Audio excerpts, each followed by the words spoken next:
આપણા દેશને આઝાદી તો મળી ગઈ, પણ શું આ દેશમાં એક પણ બેન દીકરીઓ આઝાદ છે? નહીં. અરે બહુ લોકોને એવું કહેતા મેં સાંભળ્યું છે કે દીકરીઓને સંસ્કાર આપો, દીકરીઓને હથેળીમાં રાખો, દીકરીઓને ટૂંકા વસ્ત્ર ના પહેરાવો. માની લીધું, દીકરીઓને સંસ્કાર આપ્યા, દીકરીઓને ભણાવી અને છેલ્લે ડોક્ટર પણ બનાવી. જોયું ને, એનો શું વાંક હતો?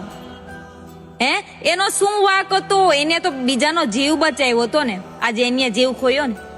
હા મિત્રો, હું વાત કરું છું કલકત્તામાં થયેલી ઘટના વિશે, જેમાં એક દીકરીને બળાત્કાર કરવામાં આવી.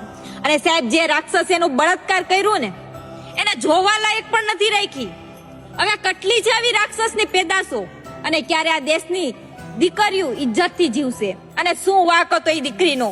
જીવ બચાવતી હતી, એ તો વાંક નતો ને. હજી પણ હું તમને લોકોને કહીશ, આ વિડીયો બને ત્યાં સુધી બધી બહેનોને શેર કરો કે કદાચ સામે ગમે એવી રાક્ષસની પેદાશ કેમ આવી જાય, પણ બેનો હાર ના માનો, સમયનો સામનો કરો અને હિંમત રાખો અને ચાલાક બનો.